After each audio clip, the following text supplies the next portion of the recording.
Hey, Friendo, Steve here. And Larson. And welcome back to Going In Raw, the only pro wrestling podcast you need to be listening to. It's WrestleMania week. That's right, the biggest event in the history of professional wrestling. The dawning, the crowning of Cody Rhodes as new WWE Mega Champion, which is apparently they're going to be calling the new title that they're crafting right now. We're going to have wrestling news now on today's episode. The new Mega title. So yeah, we're going to have news and info about a new WWE title, a new championship being crafted for the WWE. So we're going to talk about that. Of course, we're going to talk about this past Friday's Smackdown and this past Saturday's Rampage. It was on Saturday, wasn't it? Yeah. It was on Saturday. So we're going to talk about that. We're going to talk about how much the WWE loves their Sami Zayn. But first, and certainly how much AEW does not like their CM Punk. What a great transition, Larson. How much does AEW not like CM Punk? Well, happy you asked, Steve. In the latest Pro Wrestling Torch VIP audio show, Wade Keller may have her answer because Wade's talked to his sources. Oh wow! And relayed what they're saying about the latest in this whole CM Punk AEW saga. That seemingly is never going to end. Never going to end.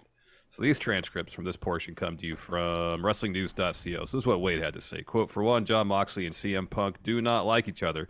That much anybody asked around will say that. It's very clear. There's a tension to a degree. Certainly they are not in a position now where anyone would predict that they would want to work together or if they would even feel comfortable working together on a promo or whatever. From what I can gather, the sentiment is that he's just not welcome back. The wrestlers don't want him back. Majority of wrestlers don't want him back.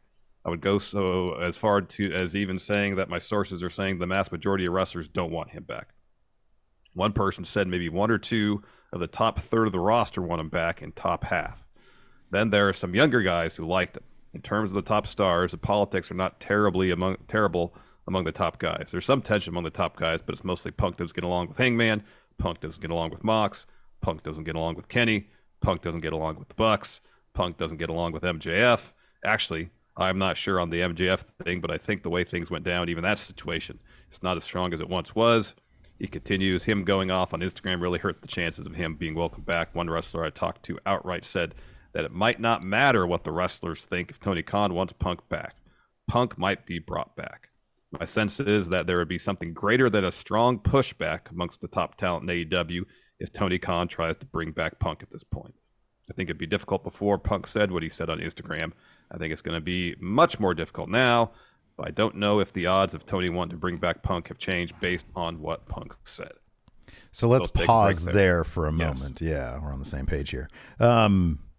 This is sort of in line with what the Wrestling Observer, Dave Meltzer, said. So this is another prominent wrestling journalist with his own separate sources at AEW. So, just so this isn't some sort of like Meltzer AEW army situation where everybody's just feeding him the same info. This is Wade Keller, a guy who we know, is pretty darn credible. And his own people are saying there's like not a lot of people there at AEW who have any desire to work with Punk. If you're Tony Khan and everybody doesn't like him, but you're like, I can probably make some money if I like manage him properly.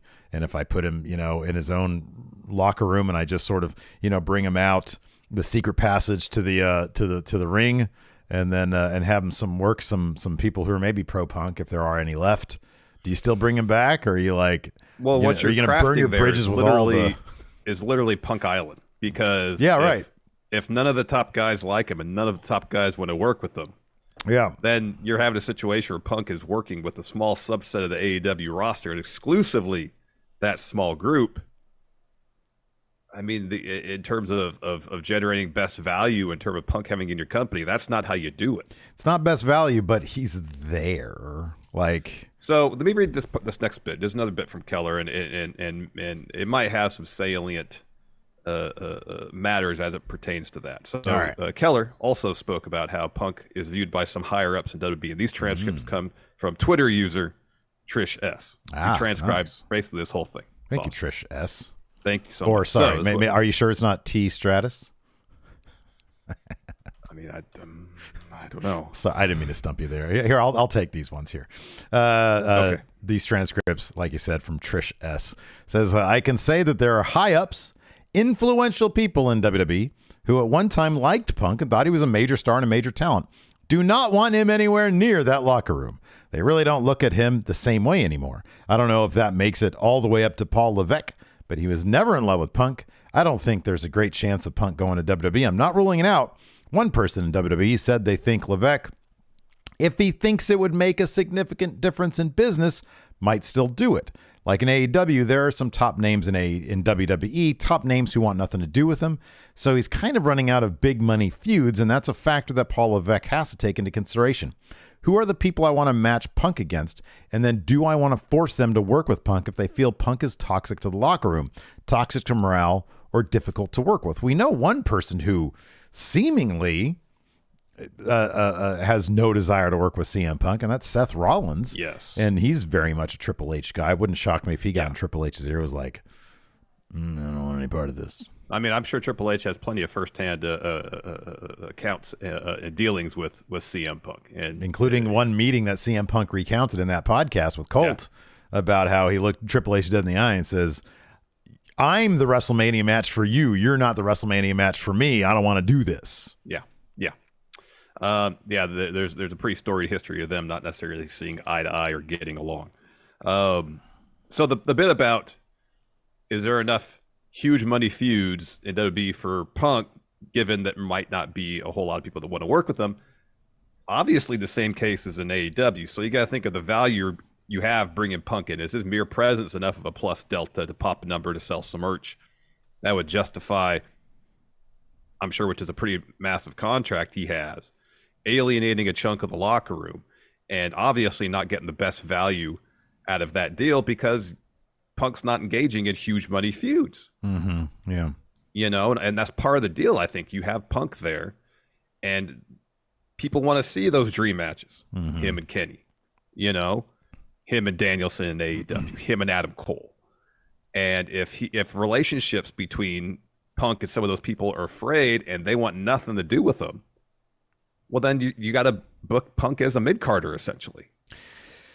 I'm going to run away from the AEW idea. I think that it's clear, dude. Isn't it clear that just ain't going to happen? Like, there's too many people seemingly. And this is from source after journalist after journalist after journalist.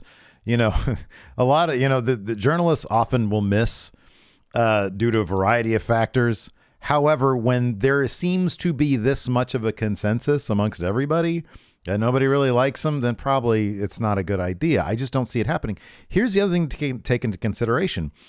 When by the end of Cody's run in AEW, it was clear that people were that the crowd was sort of tired of him, that it had only been a couple of years, and he had booked himself creatively into a hole, and there was a disconnect between him and management in terms of what to do with him creatively. We had a joke about that. It was Cody Island. Yeah. Get to WWE. Fresh matchups, I'm not going to say coat of paint because it was just Cody again, but it was the guy who left, made this thing, and then came back. I'm not saying CM Punk would have the same story in WWE, obviously, but AEW, he had that great 1 year run. And yeah, there are some matches left. Cole, like you said, Danielson, like you said, but we've seen Punk Danielson, in WWE already, obviously, I think probably in Ring of Honor, I'd imagine too. Did they ever have a feud in Ring of Honor? Do you know? That's probably it wouldn't surprise me. Yeah. Probably a stupid question, but I'm not one of those Ring of Honor dorks.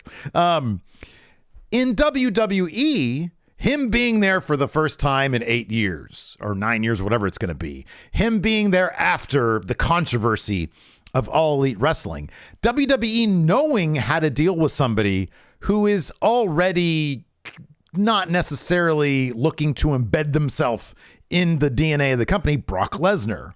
Like, Brock shows up, Brock will storm out because Vince is kicked out of the company, and they have to figure out how to bring Brock back. Brock can be, sometimes we've heard, a bit of a diva, to use a term. Yeah, I think that there might be some truth to that, but I don't think he interacts with the general locker room a whole lot when he's there. I think he comes, he does his job, and he leaves.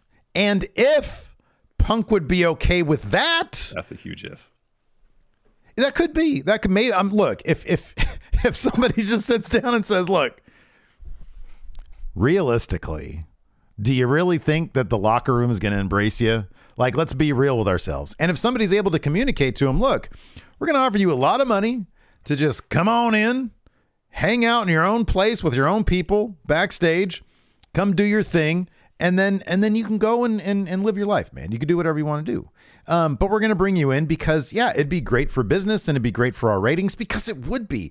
I think WWE would actually have more of a significant turnaround in a short term, in, you know, adding to the success they're already having. In the short term, they would know how to capitalize much more on Punk. We just saw Punk for a year in AEW. He's burned through a lot of people that we wanted to see him fight. He had an epic feud with MJF. We saw how it worked out with Hangman. We've seen stuff with Mox. We've seen a lot of stuff in AEW already. In WWE, there's a lot of fresh stuff where if they just keep him away from everybody. Now, if that's something that Punk would be offended by, which is entirely possible, I can't join your locker room, then maybe he wouldn't be into it. But I think WWE would benefit more from Punk than AEW would, to be honest with you. If they're willing to, it's a massive if, willing to say, all right, let's give this a try. It's a huge if, absolutely. Yeah, it's a massive if. You know? Yeah, it's massive, but so the motivation for him to stick it to AEW. Yeah, I understand from CM Punk's vantage point, and I know when if Cult of Personality played on Smackdown or something to be a pop, but you know, I think there is a certain portion of wrestling fandom who just kind of soured on Phil because of what happened. Oh, I don't think that would be an issue. I think that, yeah, there is. I think you're right about that. I don't know if that wouldn't. Every single one of those people you're talking about, oh, I guarantee they're going to tune in just to see the car wreck that is CM Punk showing up in WWE. Oh, that's entirely possible, but you know, who knows how live the crowd is going to react. You know, if he comes out and it's 75% cheers with the vocal quarter, 25% but like boo. You know how the WWE boo. crowd. Nobody's gonna. If he showed up in AEW, nobody would boo him because it's. Oh, I don't know. We're witnessing history. They're going to cheer the shit out of that guy. The crowd was chanting for MJF after Punk won the title in Chicago. Yeah, I know, but that's a different situation. People like to see, what's he going to do? People boo the shit out of Cody in AEW, and look at how they treated him like dirt, and they shows him in WWE. Oh, my God, people flip their lid. People go crazy, and they're still going crazy for him. Yeah, but Cody didn't go off in a scrum and buried the whole company. Yeah, I don't know. Anyways, let's move on to Sami Zayn, a guy that everybody does, in fact, cheer. We can agree on that one. Yeah. So prior to Elimination Chamber, there were reports that WWE higher-ups didn't quite view Sami Zayn as a top guy, but someone within WWE reached out to Fightful Select to let them know that the company is actually very high in Sami Zayn, saying this: he headlined a pay-per-view. He's the focal point of our biggest show. Shows. He's main eventing WWE Raw and is 1B for the biggest storyline in the company.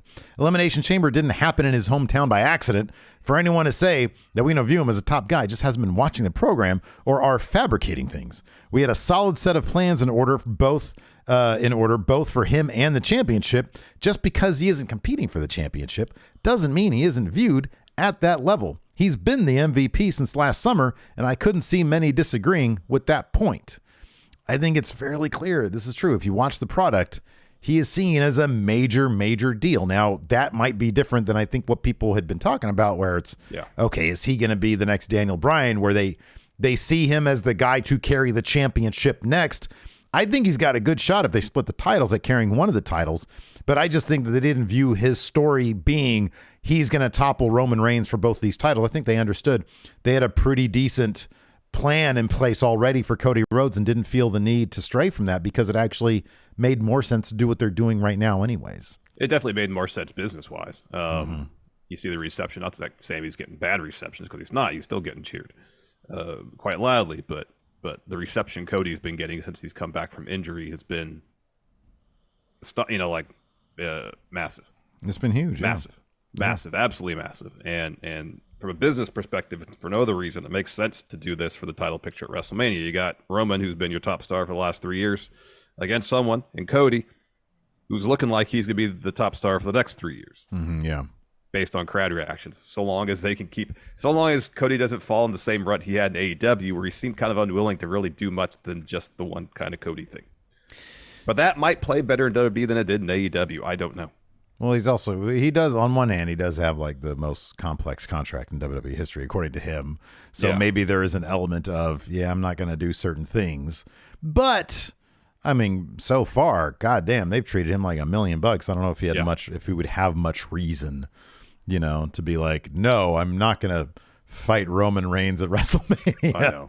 Or next, yeah, obviously. So yeah, I don't know. Sami Zayn. Look, I don't. There are plenty of people in WWE, or there are a handful of people in WWE who clearly they understand they can tell stories that people are going to be engaged in. They can sell a lot of merch with these people. They know they can get ratings with these people, and Sami Zayn clearly is one of them. Yeah. Does that mean they view him as the next John Cena? No, because there's like one of those guys. You know what I mean? Yeah. That's like a John Cena is a generational, opportunity, a talent that comes in that can get that massive. It doesn't happen all the time. Right. Yeah. Yeah. Totally. Doesn't happen all the time. Another thing doesn't happen all the time. New world titles coming along. Hey, look at that! Look at that transition there. So we got the Universal title, the blue one. You got the WWE title. Could we be getting a new title? Whether those are relegated together? Purple. No. Yeah, because you want red and blue together to make purple. You want the cruiserweight title. Well, I guess it's black and blue is the WWE. So you put that and make that navy. It'd be navy. It'd be dark blue. Yeah, really dark blue. Anyways, so WrestleVotes told Gimme Sport that Triple H has approved a new world title design that could debut very, very soon, saying, quote, "There's a new belt. I don't know for sure if it's getting a new name. I don't know if one of the titles is going away, but there's a new belt that WWE has had made and decision makers have approved. Like if they want to introduce it on TV tomorrow, they could. Those boxes are checked. Is Cody going to win the title of WrestleMania next night? Debut new title for himself." So this is going to, number one, this is going to be a litmus test for our good friendos over at WrestleVotes. We don't actually know who they are, so I can't really say they're good friendos. That's disingenuous. I'm sorry. But because there's a lot of we've heard that Sami Zayn is a top guy over there. I'm not saying that, but there's a lot of we heard that, and then you can't verify shit because sometimes it happens, sometimes it doesn't. Yeah, this is something very concrete that if it comes to pass, very solid. Because there's one thing that WrestleVote said before that I kind of think is bullshit, is that they don't know if Roman's going to win at WrestleMania or not. And if he does lose, he's going to be gone till SummerSlam. Are you trying to tell me that Roman Reigns, less than a week out or 2 weeks out from when they said this, wasn't going to be privy to whether or not he was going to be off for 3 months or if he was going to keep working past WrestleMania? So not to defend that particular report. No, please do, because I'm not trying to talk shit or anything. I think there's two ways to look at it. Does WWE know who's going to win that match? Absolutely, yes. Okay, yeah. Has that been relayed to the people in the match? Not necessarily, because we've heard countless times. And after that report or something similar, there was a lot of people saying, literal wrestlers saying, I didn't find out I was winning this till day of. So that happens quite a bit. No, that does. However, there's a couple caveats there. Number one, that was notoriously a Vince thing. Could still be a Triple H thing. That could still be. Absolutely. But number two, there is a big caveat, and that's Roman Reigns. Given that we know, because Heyman has said, Heyman, a lot of other people have been crafting this story, I refuse to believe that Roman himself does not know whether or not he's about to have a 3-month vacation. I just don't believe that. I just don't. There's no way that people who are crafting the story don't know what the end is going to be this close to the show. I don't believe it. That's just me. I was pessimist to think that Roman didn't know, but there's this historical precedent, not just WWE, but other companies where people don't find out finishes and matches. Yeah, good example, Seth Rollins. Seth Rollins when he cashed in at 31. I think that was a very late game decision. Yeah. But at the time, Roman wasn't who he is now. Obviously not. And given that it's his story, you know what's funny, dude? Not to tangent too much here, but I sent you that screenshot last night of Jimmy throwing in the towel on Jay, right?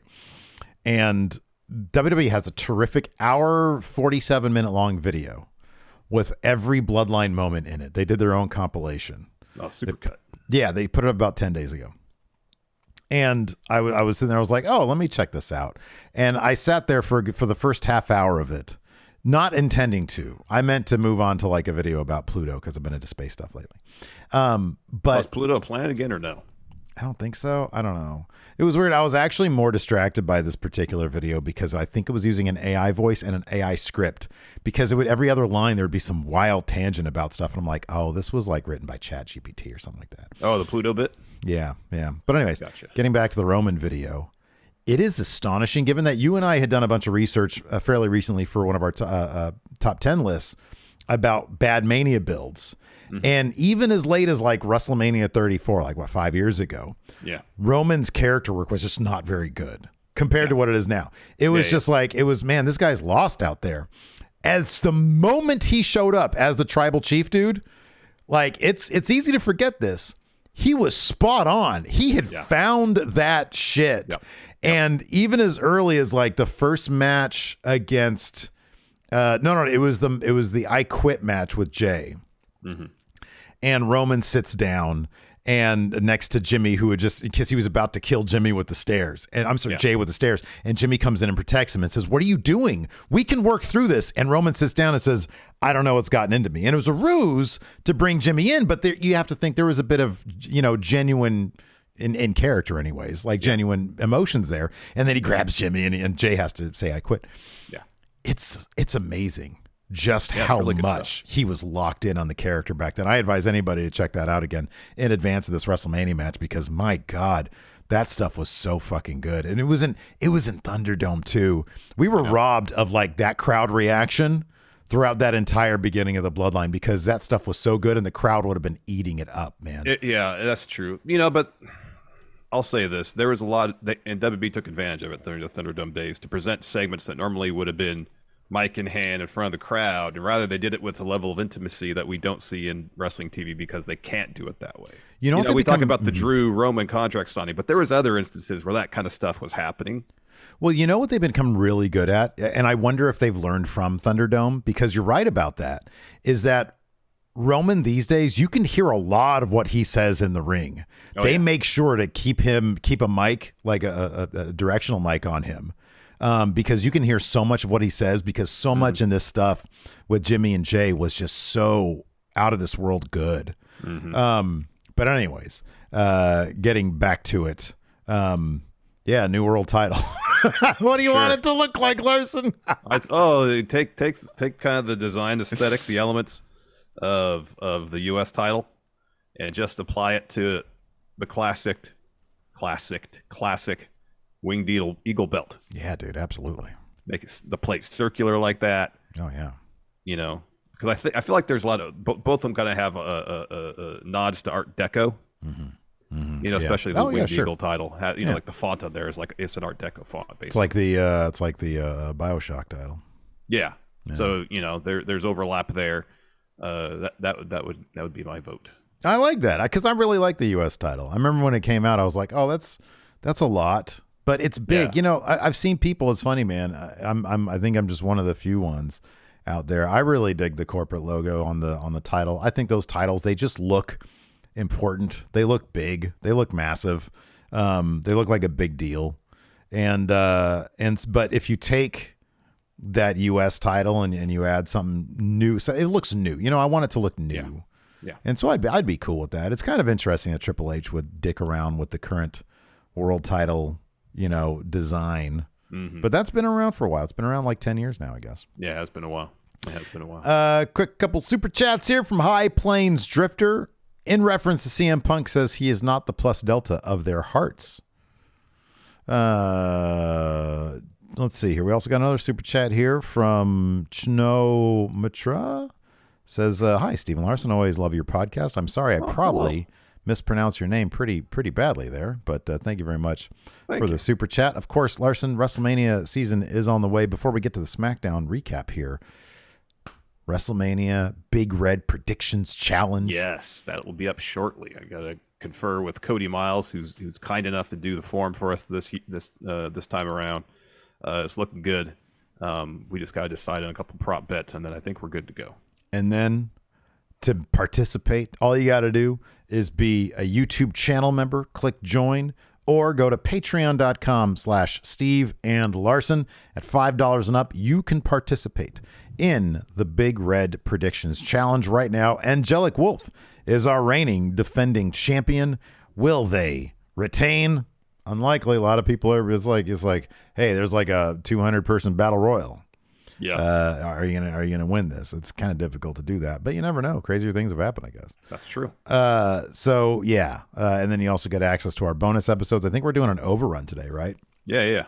I think we're required to contractually. Yeah, we need to. So we got an overrun coming up today. Bonus episode, again, for patrons and YouTube channel members. So be sure to check that out. We'll be live for that at 3 p.m. Pacific, 6 p.m. Eastern. And then, of course, because it's WrestleMania, we got a heavy streaming schedule ahead of us. Yes. We've got Smackdown Watch Along. We've got WrestleMania. We got Stand and Deliver on Saturday. WrestleMania Night 1 on Saturday. WrestleMania Night 2 on Sunday. And then aren't we going to do a watch along for the Raw After Mania, right? Sure. That's going to be a big one. And maybe, I think they're probably going to spread out the love. So maybe the SmackDown After Mania as well. That's a possibility. We can maybe do that as well. I guess so we got a lot of streaming. What the Raw After Mania is looking like. If it's kind of low on intriguing story twists or bits and low on debuts, then maybe that's just the theme of the year, and maybe SmackDown won't be as substantial as we had hoped. Yeah. I want to bring this up just really quick because I just noted this in chat before we get to our SmackDown thing. Heather Wright says, has anybody said anything about Josh Alexander having to vacate his Impact World title due to a triceps injury and surgery? I know we mentioned this. I think probably Friday, in the question. Oh, on Friday. Yeah, talk about it Friday, yeah. Bottom line, it's a shame. Yeah. He was a hell of a champion. I hope he comes back stronger than ever. And we're about to enter the Macklin era, Larson.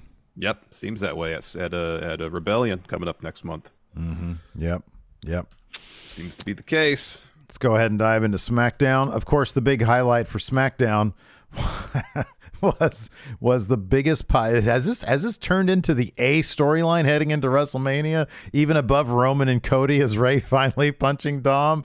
I loved this segment. The crowd ate it up. Dom shooting hard on his mom was all sorts of awesome. And Ray clocked his kid finally and accepted his WrestleMania match against Dom. What'd you think of this segment, dude? Yeah, it was solid. We were wondering if they were going to hold off on Ray accepting the match because Dom interrupted his Hall of Fame speech or something like that. But I guess it makes sense. If they want the Hall of Fame to feel like a legitimate thing, you can't really use that for storyline purposes at the actual induction ceremony, Yeah, that was a cool idea. So I understand. But in terms of how this story has been playing out the last, few weeks, especially, Dom's been doing really incredible work as a real shithead. Ray has been, for the most part, hitting all the right notes, being conflicted. And it all came to a head on Friday. In terms of pure storytelling, I mean, I honestly kind of feel like this is the story besides Jay's story, this is the story I'm most invested in and where it's going. Because I know that I'm 90% sure Cody's winning at WrestleMania. There's not a whole lot of surprise there. I'm like nearly 100% sure Sami Zayn and Kevin Owens are winning those tag titles at WrestleMania. It's like there's a whole lot of drama. The only drama in either of those matches is really just how the finish is going to play out, and that's it. Yeah, sure. Otherwise, I feel like the winners are pretty much a sure thing. This I'm not so sure about. You'd think Ray's accepting that challenge, he'll get the win, but this ain't going to be a one and done deal. No, there's a lot left in this storyline. And talk about some long-term booking. Of course, this is the kid. I'm kind of surprised they haven't brought this up, but maybe they want to sort of respect the absurdity of pro wrestling a little bit by having Dom bring up, you put my custody on the line, and I wish you had lost that match or something like that. He has referenced Eddie Guerrero, obviously, in the past. Oh, yeah, he's grown his hair out like it. No, visually, absolutely. But he's also said things like, I wish I was Eddie's son or something like that. And so, they've indirectly referenced it. I don't think they've directly referenced the fact that his custody was on the line, but they could and they should. But yeah, I mean, going back, all the way back then, seeing little Dominic, at SummerSlam, whatever it was, just really terrific stuff. And being able to come back around now that Dom is a wrestler and to see his transformation, he has done such a wonderful job. It's funny to see a guy like Austin Theory struggle to get any crowd reaction, but it just goes to show that you can even get a guy like Dom, who before this was cold with like zero charisma, and you can transform him into somebody who gets those crowd reactions.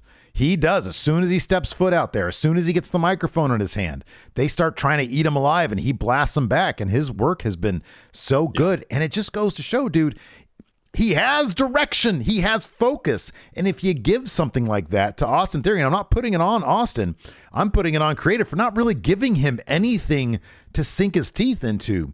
They gave plenty for Dominic, and he's absolutely killing it. Yeah. And I'm with you. I'm geeked out. I am geeked out for the Cody stuff because I'm a big Cody mark. But this one, I have been so invested in this storyline. And all the stuff they've done on social media with Dom showing up at the house for the various holidays, the restaurant, the chicken tenders, the toilet wine.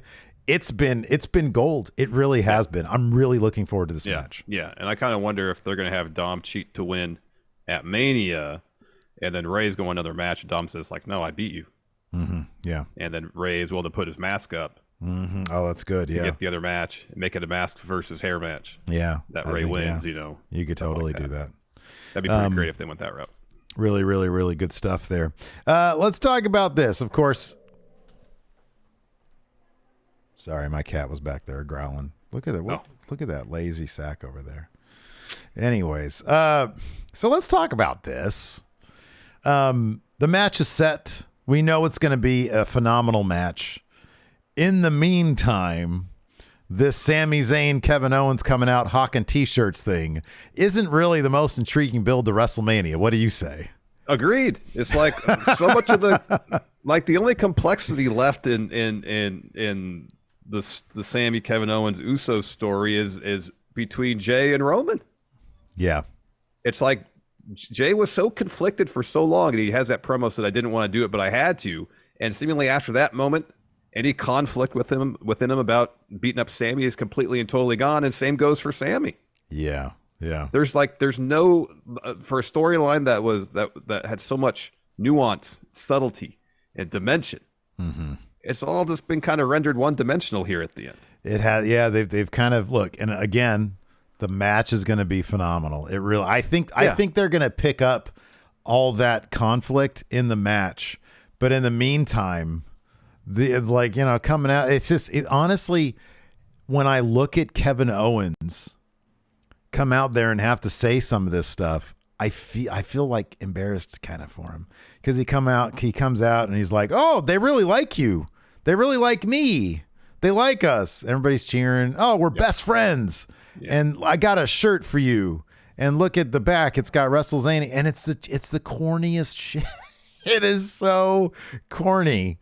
Again, the match is going to be phenomenal. I think it might end up being match of the entire WrestleMania, that tag match. It's entirely possible, yeah. I mean, as mentioned before, there's enough backstory there that they can reference during the match, and they'll hit the moments, I'm sure. Yeah. But, in terms of getting it right all the way down to the end, again, it's one of those things where maybe they feel like, oh, we kind of have to streamline this for the sake of a wrestling match. Mm-hmm. Yeah. In terms of, what's actually going on between everybody, rather than having, Jimmy lead Jay out there, and Jimmy's like, come on, let's get him. And Jay's like, yeah, right. Yeah. All right. Yeah. Like he's doing it just because he's doing it for his brother. Mm-hmm. It doesn't really, and I know he's more or less said that, but at this point, it doesn't feel like that. Yeah, right. Yeah. So I don't know. I do think there needs to be a lot more. I mean, this is the go home tonight. We'll probably get some stuff on SmackDown, but so I don't know really what more they can do. It's just there needs to be a lot more action. There needs to be a lot more conflict. Speaking about action, let's talk about that Charlotte promo. Can we not, please? Can we not? So another long Charlotte promo. No Rhea, no action. Yeah. There was a moment where the crowd was wutting her, and she shut it down pretty quick. But it's a major issue when your night one main event, just from a story perspective, has like no heat behind it. Yeah. And again, dude, I honestly do think that it shouldn't be enough just to wait for the match. Like they can't, I don't know why they just insist on throwing somebody a microphone and being like, all right, Rhea Ripley, you're this force of nature who's this destructive entity. Can you go please wax eloquently about why you deserve to be champion? No, that's not that. You shouldn't do that. The match is going to be really good. It should be really good. And it's going to get a ton. It's going to, like, if Rhea wins, which I think she will, the crowd's going to go nuts. They really will. That's going to be a huge moment. And that's, in the end, what we're going to really remember. But this isn't how you build a big match for the Royal Rumble winner. One moment, let me let my cat out. You can expand. No, especially if the whole idea of the story is, hey, we squared off 3 years ago, and from Rhea's perspective, I'm a much different wrestler now than I was then. I'm much better, and I actually have what it takes now to best you, Charlotte. And we've talked about this before, rather than just having them, Charlotte and Rhea, come out and say that, let's see that. Let's have maybe people in the past who have beat Rhea. She has a match with them now, destroys them. And then, during the match, she could talk crap. Hey, look, Charlotte, told you I was better. Look what I just did. Mm-hmm, yeah. And then you should have Charlotte at the same time on SmackDown be like, oh, essentially like an unofficial beat the clock challenge. Rhea beats somebody on Raw. Charlotte says, all right, I'm gonna face him on SmackDown, and I'm gonna beat him quicker than you did. Yeah. It should be a constant game of one-upsmanship. Yeah, I think the one solid idea they've had was, number one, I'm always a fan of a pull-apart brawl. I'm fine with that. They did that last week, and that was fine. Having Rhea beat Bayley, but because she's one of the horsewomen, I thought that was probably a cool idea, even though there was like shenanigans involved. But yeah, dude, I don't know. It's been kind of limp. It's been unfortunate how they've chosen to not really devote a whole lot of energy to what could be a terrific story. Now, look, for all I know, we got SmackDown coming up, or we have SmackDown coming up Friday. For all I know, they're going to do what they can to salvage and get some heat behind this the way they did in 2019, because that was kind of limp going into it with all these twists and turns that seemed unnecessary. And then they killed it on the go home with that terrific, they were all arrested and there were cops back there and it was just melee. That backstage stuff with Becky, Charlotte, and Ronda was absolutely terrific. And maybe we'll get one last big, hey, let's do something really, really cool. But up until now, it's been a bit on the tepid side. Yeah, it has been. Let's jump into it. Open up with Cody taking on Ludovic Kaiser. During the match, Paul Heyman walks down the ramp after Cody hits a suplex. So Cody's distracted for a second, and then he ends up just hitting Kaiser with a running knee. SmackDown rolls on. They give this match a lot of time. Yeah, they did. Finish saw Cody. Oh, sorry. So later in the match, Solo walks down, joins Heyman ringside. Eventually, Cody picks up the win after hitting a Cody cutter, then a crossroads.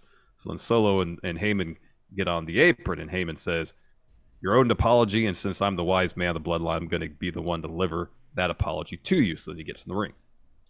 And he says, she, as in Samantha Irvin, the ring announcer, did a lousy job with that announcement. I think she's from Las Vegas, so allow me, because the show is in Las Vegas. He's saying that. He says, you're a winner and still a challenger for the WWE Undisputed Universal Heavyweight Champion Roman Reigns, Cody Rhodes. The very same Cody Rhodes that sees his road to Mania with a giant pothole in front of him that happens this Monday on Raw when you go 1-on-1 against Solo. And if you survive against Solo, that it's not the road to Mania. All roads lead to Roman Reigns, who will be here live on SmackDown next Friday to see you one final time face to face. This is what Roman throws the mic to Cody. Cody says, is that what we're doing here, Mr. Heyman? Are you moving the goalposts for me? By the way, winded but still Shakespearean. This is another thing you did. You interrupted them while they were singing the song because the Kingdom had already started.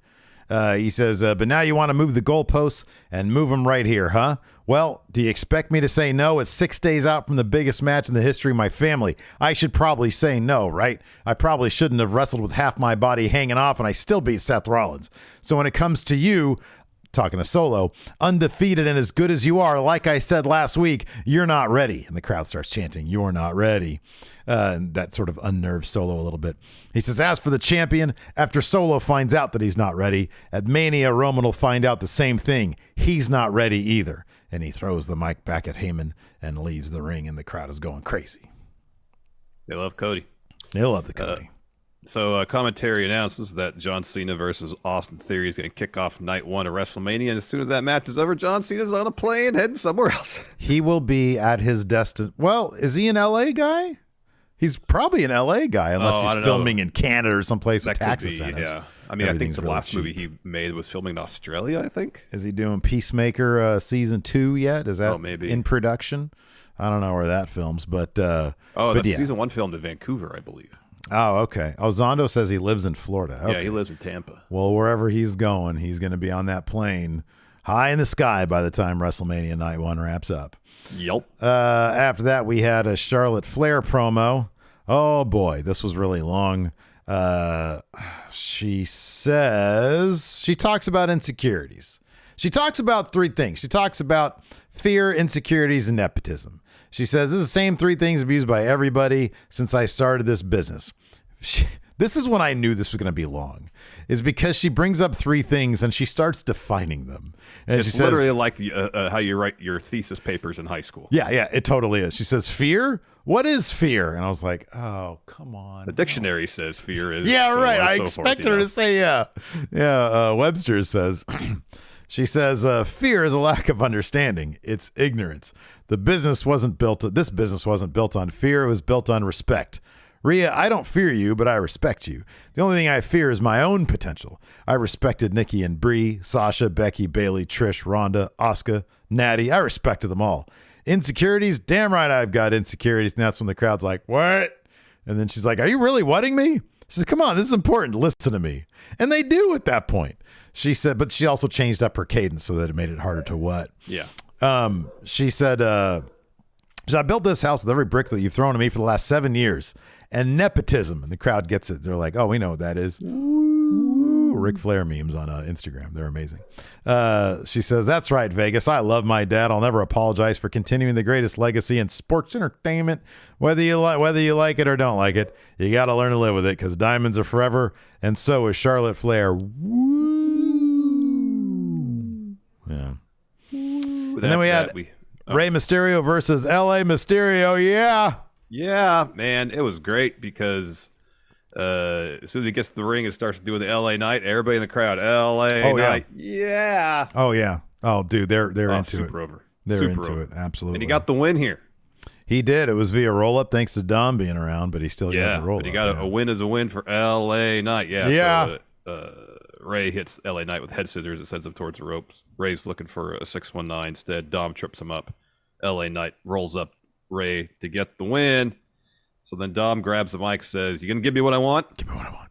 The Mysterio family. Ray's wife, Angie, I believe is her name, right? Correct. Yes. And their daughter is sitting ringside. Aaliyah, yeah. Yes. And so Dom continues. Sorry, are you gonna run away or finally be a man to face me at WrestleMania? So he goes up to Ray and shoves him. And Ray just goes, "No, not gonna do it." He rolls out of the ring. He starts walking up the ramp. So Dom says, "That's right. Walk away like you always do. Hey, Mom, how does it feel to be married to such a pathetic loser? A coward who can't even stand up to his own son." So he walks out of the ring up to his mom and sister, who is sitting ringside. And he says, "Hey, everybody. I have my mom and sister here with us tonight. Mom, how does it feel, actually? Did you know you married a deadbeat? Actually, you did, because you sat there every night while he abandoned me, and that makes you nothing better. That makes you a deadbeat mom." And so Aaliyah stands up to Dom. Yeah. And he says, "Whoa, what are you going to do about it? You're too stupid to understand." And then his mom takes the mic from him. I don't know how Aaliyah didn't crack up laughing with her brother doing that. So anyways, Dom snatches the mic back, says, "Shut up." And then Ray walks back to ringside. Dom says, "Why don't you sit down? Because we both know at the end of the day you support him." And then Dom turns to Ray. Ray grabs the mic and says, "You pushed me." He decks him. Yeah, that's when he decks him. The crowd goes absolutely wild and says, "You pushed me to do this. I didn't want to hit you. You made me hit you. You don't disrespect your mother like that. That's my wife." He doesn't continue to say, he doesn't punctuate, "That's your mom." He says, "That's my wife." Ray is such a piece of shit, man. That's what makes this so amazing, is that everything Dom is saying is totally true. Because he didn't want to fight his son at WrestleMania, but Dom, tells his mom to shut up and, that'll do it. Yeah. So he says, "You wanted to fight at WrestleMania, you're on. I'll see you at WrestleMania, son." Yeah, the crowd was eating this alive, man. It was great. Yeah. Huge pop.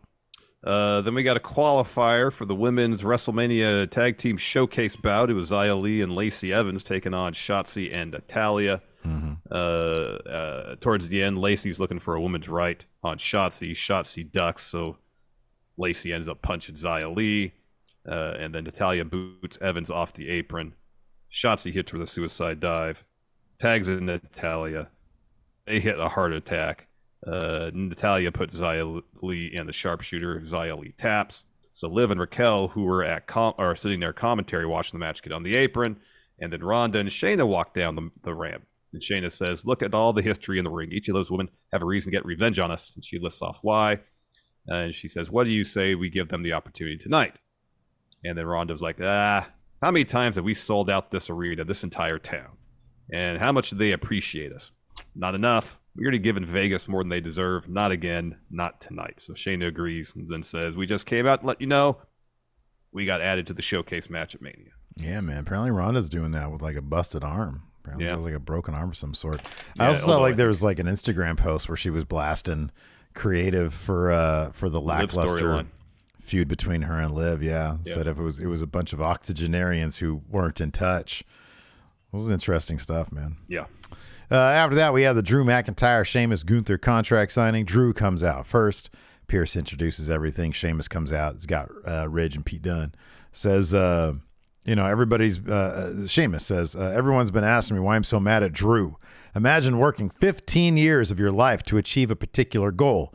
Now imagine telling your best friend about that goal only for them to steal it away from you. Imagine that friend, that person lived on your couch, brought to their first training session in this business. Now imagine getting the opportunity to smash that person's face in at Mania because they're nothing but a backstabbing. And then Drew interrupts and says, imagine shutting up for a second. Every week you run your mouth and try to give me this guilt trip, try to make me feel bad. Last week we were in this ring reminding everyone why we're the most physical superstars in WWE. We beat the hell out of each other, and afterwards we should have been at the bar laughing about it like we did in the old times. Now you're so sensitive. You got such a temper. You can't separate what's personal and what's business. And Sheamus interjects, says, you made this personal. You know you did. And then Drew says, I got plenty to say, but I'm going to stick to the facts. The facts are I've beaten you, and I know I could beat Gunther. History's shown you can't. Ooh. So, yeah, it's pretty rough, man. Sheamus steps up to Drew.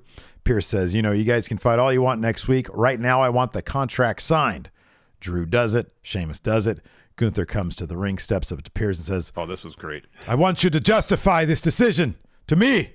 I want you to justify why I'm in a match where these two guys can pin or submit each other and I lose my title. Justify it. And then Pierce is like, okay, you need to calm down. And then Gunther signs the contract. Asks Pierce, you happy now? Whatever I have to do to defend my IC title at Mania will be justified. I'll beat you. I'm going to beat you. If I have to, I'll beat you. And he looks, he talks to Ridge. And then he looks over at Butch. He says, what are you looking at? And then Butch just fucking leaps over the table, goes after Gunther. Ridge pulls him back.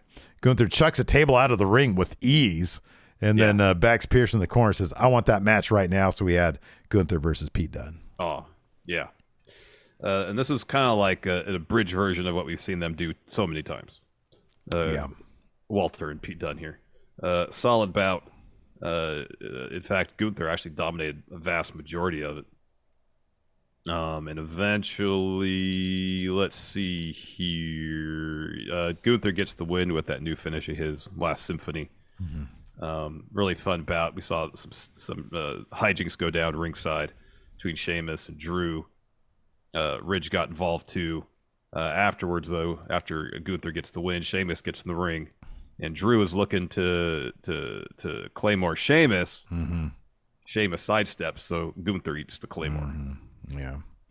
Yeah, man. I don't know about this match. I know that, the popular sentiment is Gunther is going to win, retain, and maybe he'll go after the record.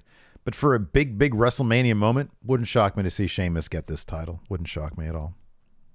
Or it could just be the storyline of Sheamus and Drew are so angry at each other and so focused on each other, they lose sight of what they're in the ring to actually do, which is win the Intercontinental title. And I think there's a very likely possibility that that's kind of primarily the reason why it's a triple threat, not just to make it a better match, but to do to justify Gunther keeping it. I think there's a very strong possibility that's going to be the case.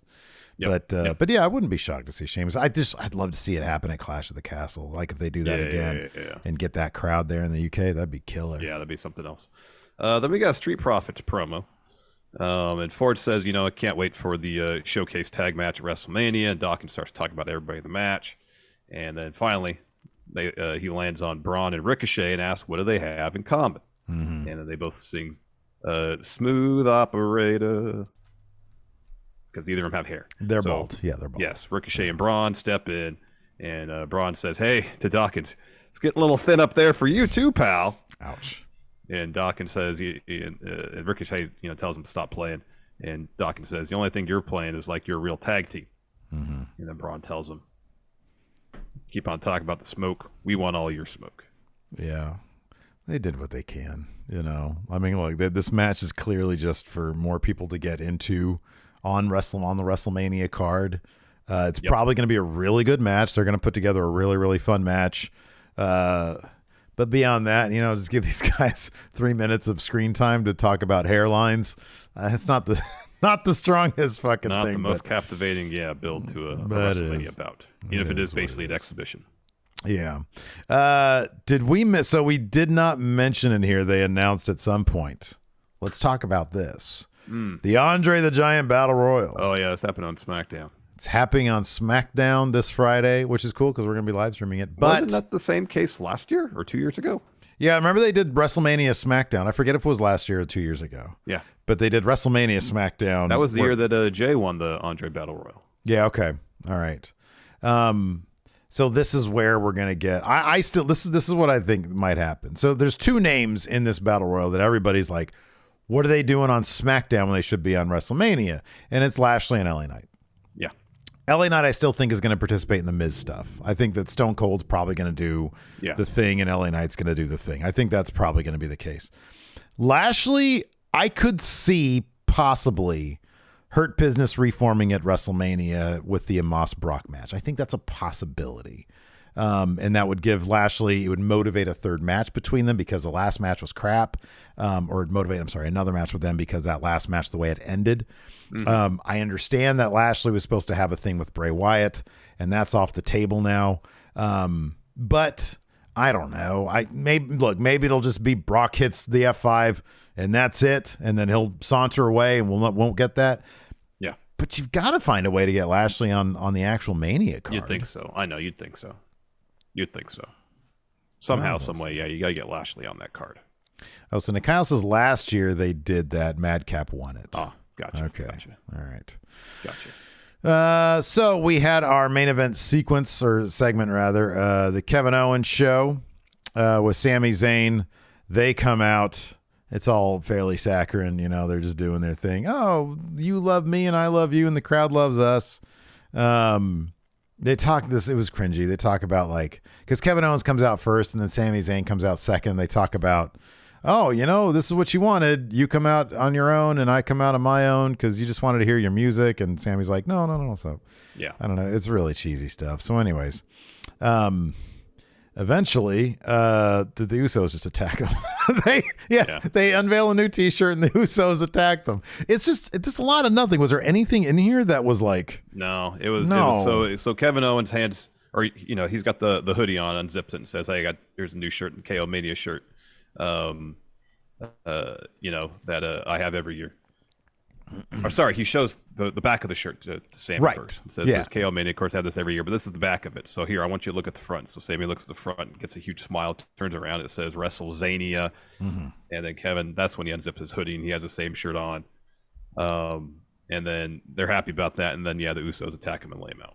Oh, no, the Usos attack him and then they fend him off. Right. Because Kevin Owens chases him off with the chair after Sami eats a 1D. That's what it was. So the bloodline will probably get the upper hand. Probably I would think on all 3 of these guys. They're going to do a face-to-face. They're going to bring all this together there. Seemingly doesn't look like it yet. No 6-man tag match, though, because Cody's got Solo on Raw, and I'd be surprised he wrestled on SmackDown. I was sort of...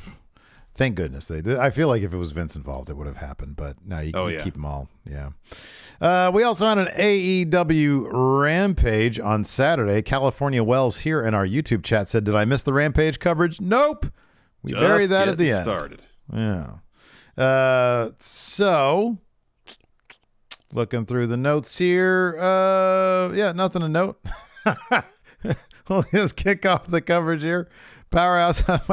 The only thing I really want to talk about is we got a Swerve promo where he was putting Keith Lee on blast. Yeah, he had Tech 9 with him. Right, yeah. When's the last time that he's mixed it up with Keith Lee? Have they been doing a thing on Dark and Elevation? Maybe. The last time I'm aware of was that tag match. With Dustin, that was right? Parker. Yeah, Parker and Swerve against Dustin and Keith Lee, yeah.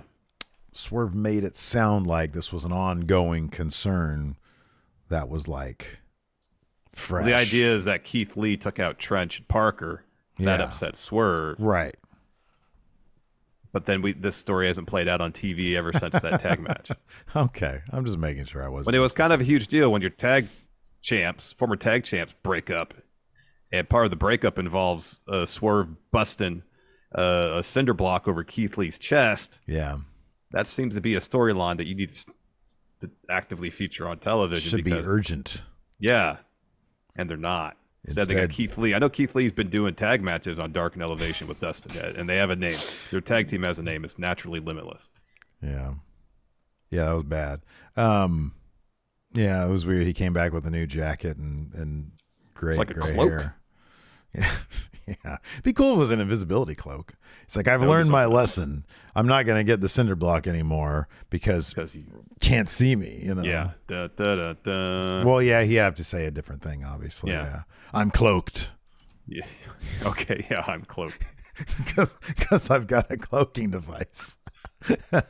Is there some pun you could use with Lee and invisibility cloak? Invisibility. Instead of invisibility. Yeah, that's good. Invisibility. That's terrible. Kicked off with Powerhouse Hobbs versus Pentagon. Powerhouse should not have to use a TNT title to over the head to anybody, really. No, again, there was QT, there was Solo. It's the entirety of the QTV people are out there. Yeah, it's too much QTV. Hobbs needs to not be associated with them whatsoever. Yeah. Hobbs should be winning matches because he's overpowering people. Yeah, right. He should not be booked as a cowardly heel. Yeah. Or having to cheat like this to get wins. Like, if you want a distraction because QT's so annoying and it's easy to get distracted by that, fine. Then Pentagon turns around and walks into a spine buster or whatever, or the finishing movies. Yeah, but having to use a title, no. Yeah, that shouldn't be the case. So anyways, in the end, so like we mentioned, Hobbs hits Pentagon with the TNT title, hits Town Business for the win, and then QT and Hobbs look to attack Alex, and then Phoenix runs to the ring with a ring hammer to make the save. I wonder if that means we're going to get Pac coming back to take on. Oh, busted. Powerhouse. Maybe busted. Then we get this pretty cool video package about Kenny Omega, Jeff Cobb. They got a match on Dynamite this week, which should be really, really good. Ooh, that's going to be a good one. Is that for the U.S. title? Yep, it's for the IWGP United States Championship. Holy moly, that's awesome stuff. Then we had a Ricky Starks promo where, again, he's shooting from the hip. He says, I'll be honest with you. And I believe him. I'm really not in the mood for talking. I feel like I've done enough of that for the last few weeks. Juice Robinson, get your ass down here. Bring your ass down here. And then Juice comes out and he says, Ricky, are you calling me out? Are you calling out rock hard Juice Robinson in Kansas City? Well, if it's an ass beating you want, say no more. Ask and you shall receive. It's an ass kicking you're going to get. He walks to the ring. We all know what he's going to do. He's going to chump out. And then Starks comes after him, throws him back in the ring because he's trying to get away from him. Juice slides out and grabs Mike, says, no way, man. You're not getting an ass kicking in Kansas City or Independence or wherever the hell we're at next week in St. Louis because I hate Missouri. If you want to fight rock hard Juice Robinson, we're going to do it where the lights are on bright in a city where they still have respect. It's going to be Ricky Starks versus Bullet Club's Juice Robinson in New York City. Sweet I will boy. say it was pretty smooth when Juice slid out of the ring and in one motion did that and grabbed the mic on the way out. Yeah. This is limp. It's so limp. It is. I know it is. Unless it leads to like massive Bullet Club involvement. Mm-hmm. This is just kind of the first salvo and all that. Mm-hmm. Yeah. So I pretty much mean Kenta. If Kenta gets involved, then that could be something worth getting excited about. Yeah. Or LP. Ooh, LP and Rookie would be great. That'd be awesome. That'd be great. I'd love that. Great. Then we got a Jay Lethal, Double J, Sanjay Dutt promo. This was pretty fun. So this is probably the highlight of the night besides Brody King's finisher, which is amazing. Yeah. So then Jay Lethal says, we've proven that we're the hardest working men in AEW. And for what? Every time we make strides, there's some AEW official to rain on our parade. We pin the Acclaimed shoulders to the mat, and from around some corner, Aubrey rears her head and cost us the titles. The Double J says, 10 days ago, I was screwed out of the international title, but I'm going to have gold sooner or later. And the Sanjay says AEW has done everything in their power to prevent us from becoming champions, but I guarantee one day they'll be calling us champions. I hope so, man. These guys are great. They're really fantastic. Real quick, super chat here from Odd Breakfast talking about that SmackDown Go Home segment, or the main event segment. Says, I feel better now knowing I'm not the only one who thought this was cringe. It was not the most captivating stuff. I want to get into it. I want to be like, oh, cool, do something neat. Do something that is compelling. And they come out and they're like, hey, we got a new shirt. Okay. It was an advertising promo from Kevin Owens and Sami Zayn. Yes, it was. It was an advertising promo. The thing also, it broke the streak of cool KO Mania shirts. Because just putting his over like the current like this year's WrestleMania logo, I like when he's got like the retro stuff going on. It looks way cool. Yeah, the retro stuff, and there's been years where it looked like it's almost like he take pictures, like it's almost like a collage type feel to it. Yeah, exactly. Down with looks the, like a with the punk retro style zine. logos. Yeah, I know. Yeah, it looks awesome. But this year, this is not as interesting. No, pretty limp. Brody King versus Jake Hager was next.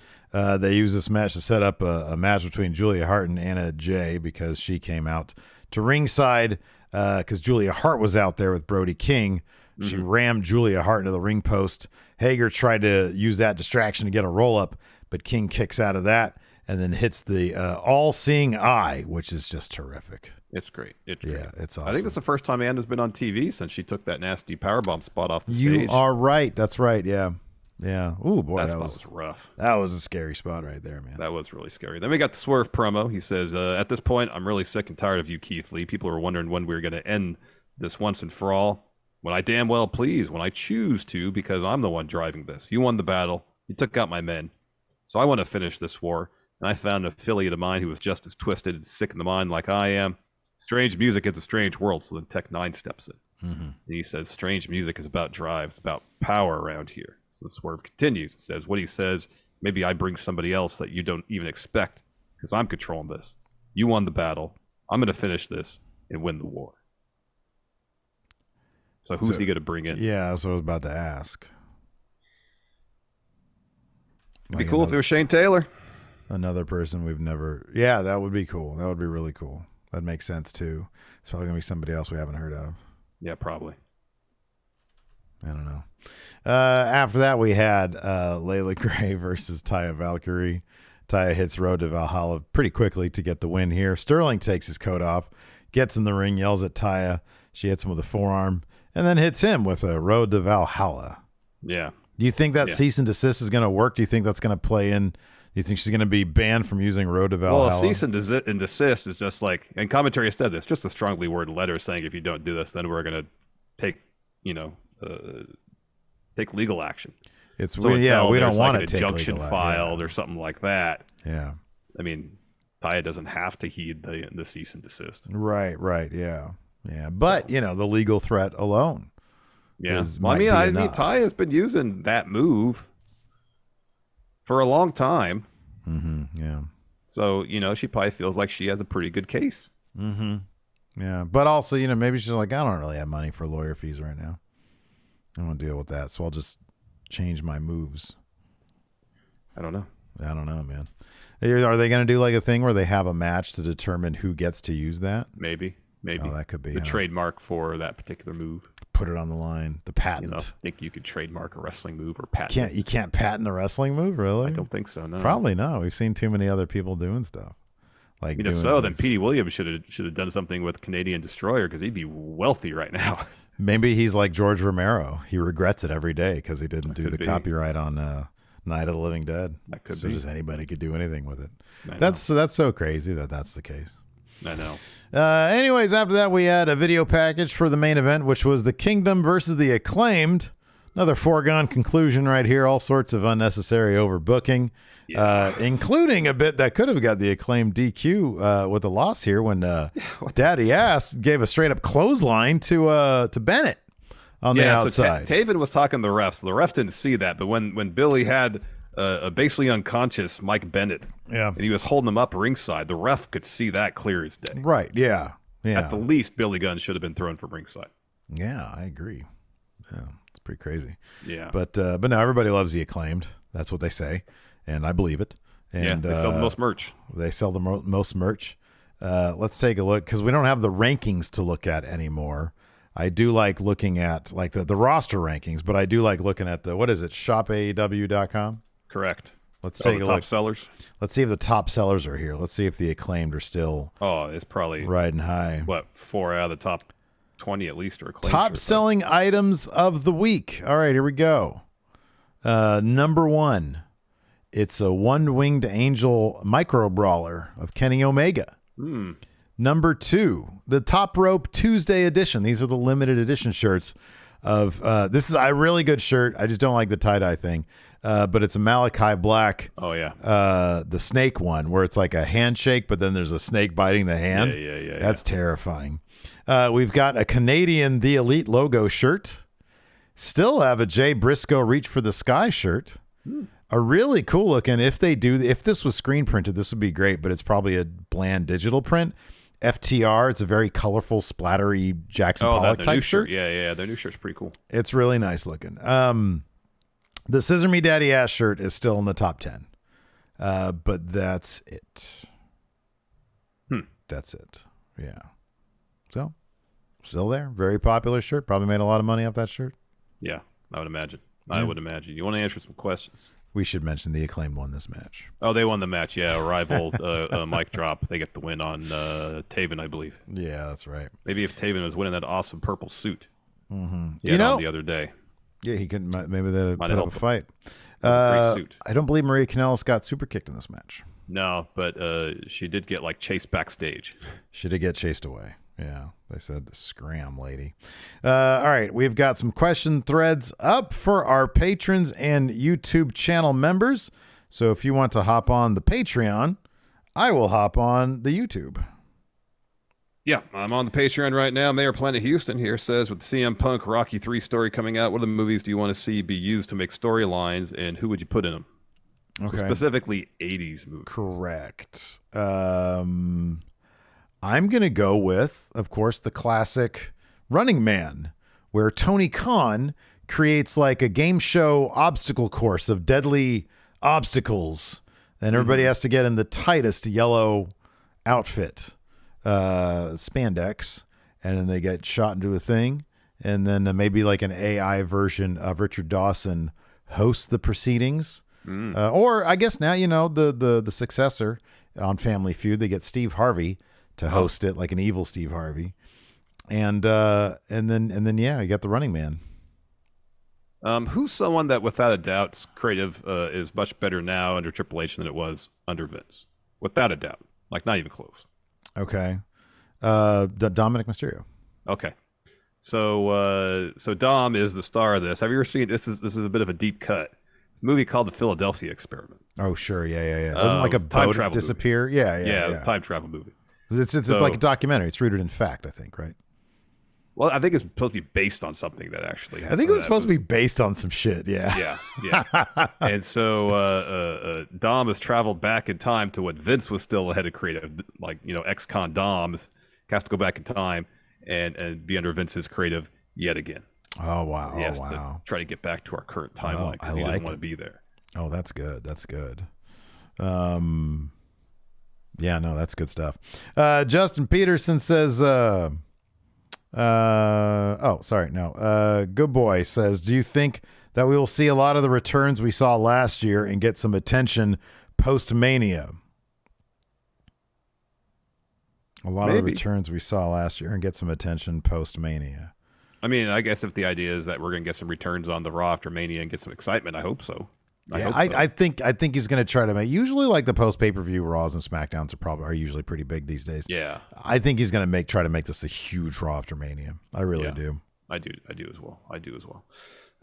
Jacob here asks, if Sheamus wins the Intercontinental title at Mania, is there any chance that we see Cody's first feud with the titles be against Gunther?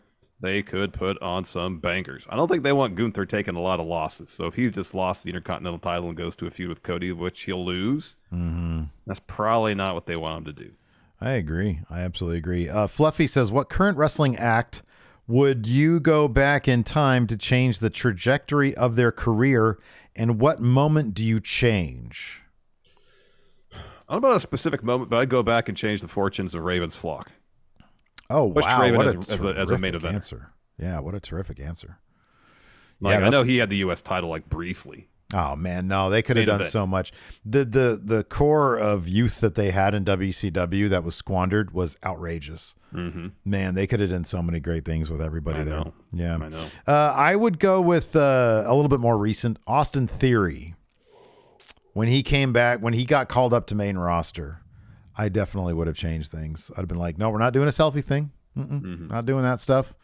Yeah, I would have just brought up the way.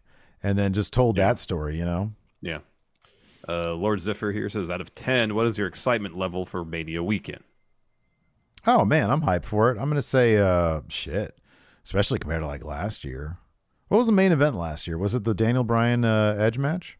It was Brock That Roman. Was 2022. 2023 was Brock Roman, yeah. The title unification, yeah. Yeah, I don't remember much about that. It was Cowboy Brock, wasn't it? It was Cowboy Brock. That was all right, I guess. 8.5. Yeah, I'd go for a 9. I'm hyped for it.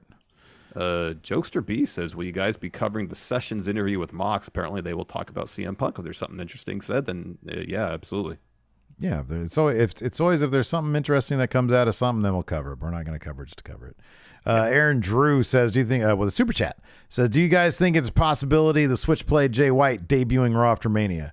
I do. I think that's a distinct possibility. Yeah, I think there's a pretty massive possibility that could, well, not massive, but I think there's a possibility that could happen. Yeah. Guardian Ape says, what are the odds we see The Rock costing Roman the match and setting up Rock and Roman for next year like they did with John Cena? No, they're not gonna use this year's main event to start booking next year's. No. 0. Rock's not gonna be there. 0. No Rock. No Rock. Yeah, go ahead.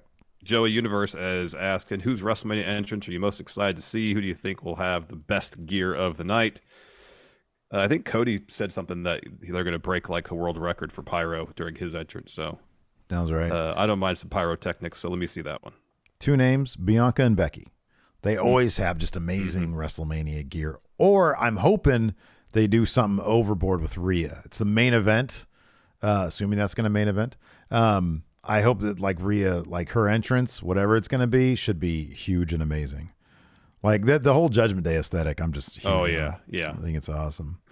Let's see here. Blind Mask says, if CM Punk allegedly had gotten the wrestling bug again a few months ago, why is he shooting himself in the foot this much? It's just what he does. Yeah. That's just what he does. That's what he does. That's his gimmick, man. That's his thing. Yeah. That's all the questions I have on the YouTube. Do you have anything else? Yeah, there's some more over here. Cool. Jeremy Marquez says, long-time listener, first time posting a question. Big fan of the pod. This is old news, but what are your thoughts on Saray's departure from NXT and her tenure there not working out despite NXT's previous success with Joshi wrestlers like Asuka, Kairi, and Io? It's a bummer that it for whatever reason didn't work out. But I guess if it's a situation, I don't know if it's a situation where she was released or her contract expired. I don't remember. But I guess if the alternative is they just don't have anything for her and she just kind of sits proverbially in catering there as opposed to going out and getting to work. Going out and getting to work is probably the better option. I think this is one of the biggest misfires they've had. Whenever I was always so geeked out to watch her matches, I thought that I know her latest gimmick of like, the superhero thing, the transformation, the, I guess, anime thing, whatever you want to call it. Yeah. It was divisive. I know there was people who didn't like it. I thought there was some potential there. But regardless, she had the best missile drop kick. Oh, yeah. It was phenomenal. Amazing. Just an absolutely terrific wrestler. And I do think that they absolutely dropped the ball with her. And yeah, it's a bummer. It's an absolute bummer that they did. Yeah, indeed, agreed, 1,000%. Shavon here asks, what is something Gunther needs to say to you guys for y'all to jump over a table to fight him? Yeah, wow. I mean, when you attack a man's family, you gotta just take what's coming. If you're gonna attack a man's family, you gotta get in there and be like, all right. So I guess you just, talk some shit about like Lacey or Bam or whatever like that and get in there He's like, come on, let's do it. Your daughter disrespects this great sport. I'm like, well, that I probably would have been like, yeah, I don't know. She has a good time at the matches. Yeah. This is choreographed fighting, Gunther. What do you expect her to It'd have to be a lot more harsh than that, Yeah, no. Yeah. It would have to be. We got a raid here from Sledge. Thanks, Sledge. Thank you so much. Welcome, Raiders. We're just answering some questions. Get a talk with Triple H here in a second. Yeah. Patrick Kennedy wants to know, is Wade Barrett the best / funniest heel commentator in wrestling right now?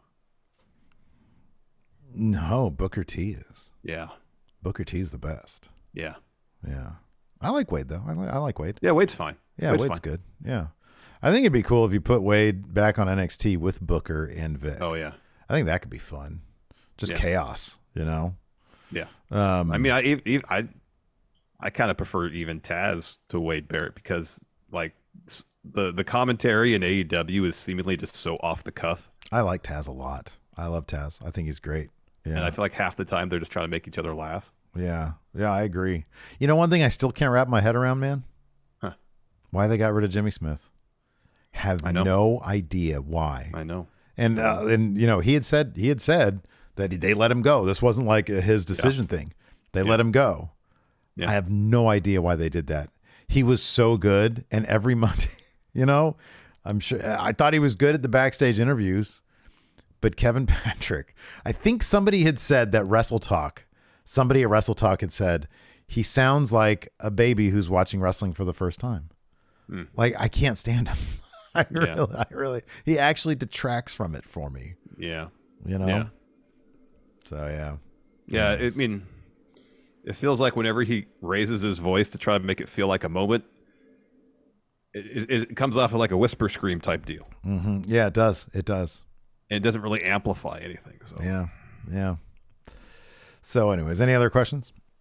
Stan wants to know, is Samantha Irvin the best ring announcer since Howard Finkel? She's really good. I think so. I think she's really good. She's phenomenal. Yeah, and you see it really everywhere. Good. People talking about her. So yeah, yeah. Yep.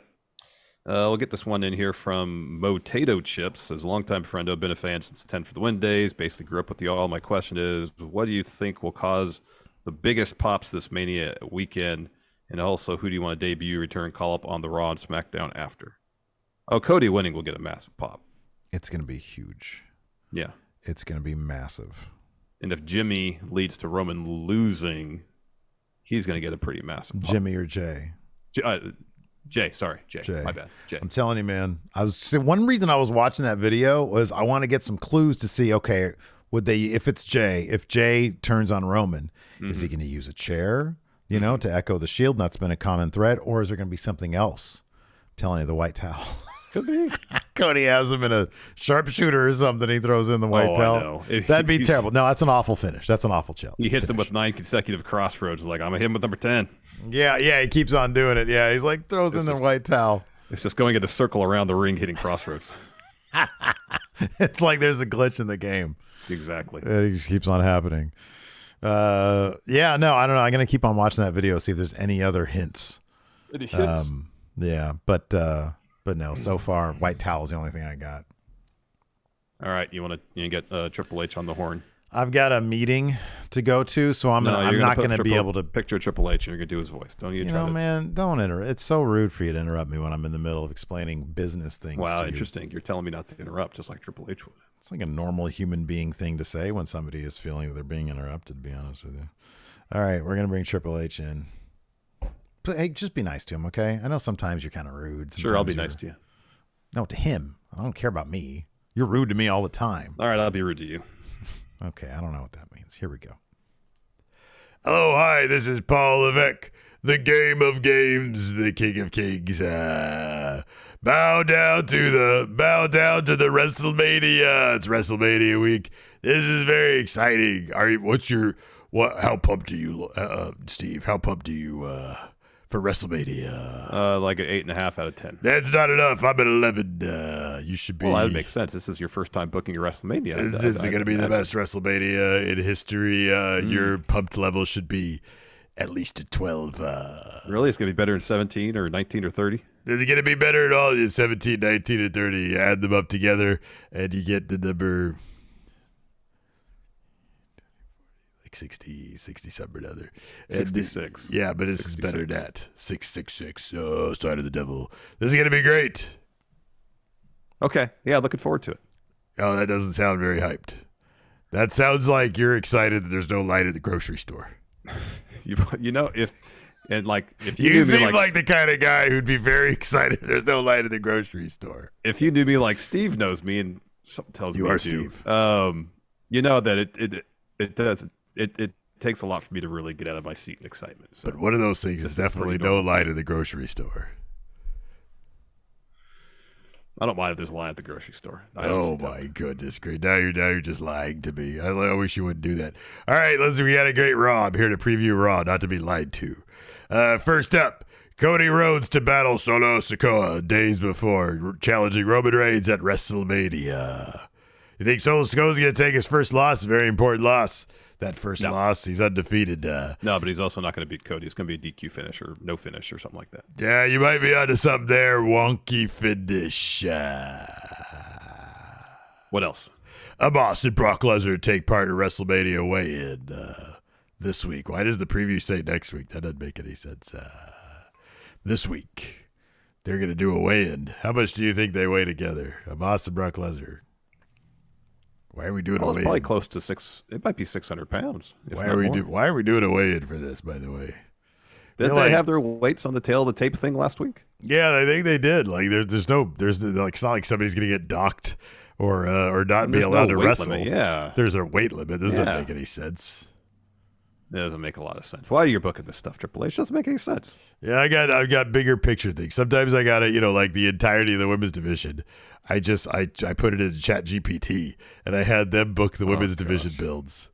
And it was all very simple stuff. It was like, okay, this week Charlotte did a promo. And I was like, okay, well, Chat GPT apparently knows everything. So I thought that would be great, but it didn't really work out. And then I said, Chat GPT, how do you book the Omos Brock Lesnar stuff?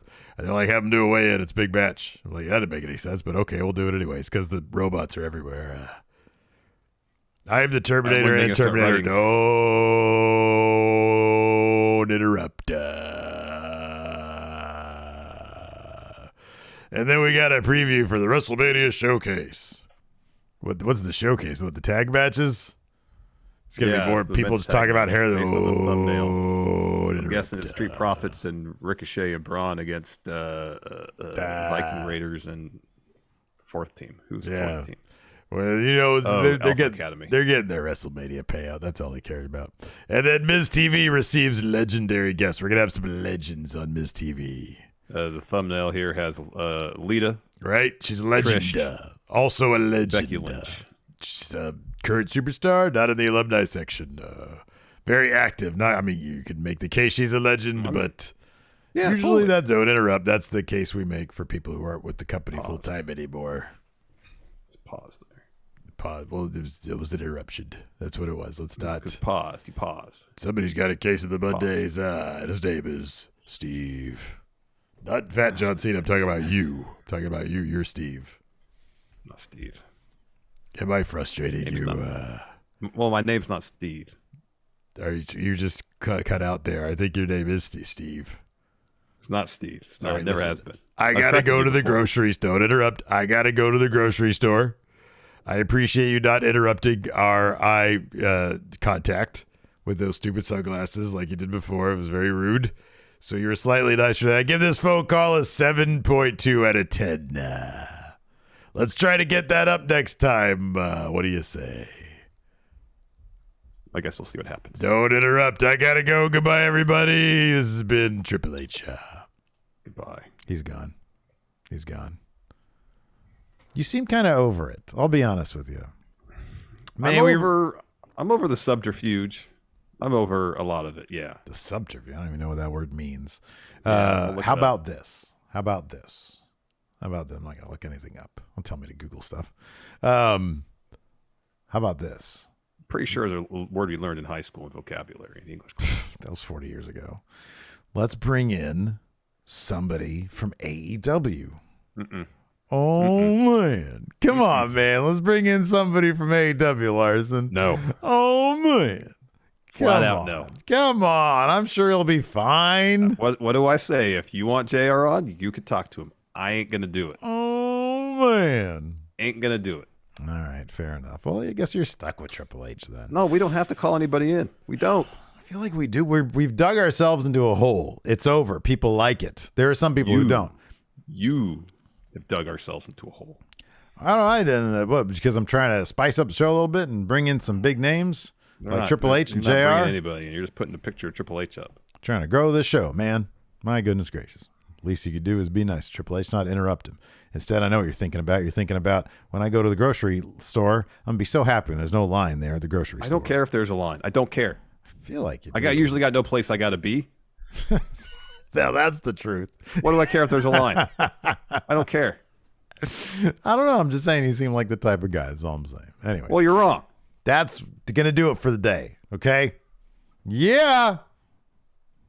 Yeah. Anything more to add? Anything more to add? I got nothing. I'm done. All right. Goodbye, everybody. Thanks for watching. Goodbye. We'll talk to you later. Goodbye.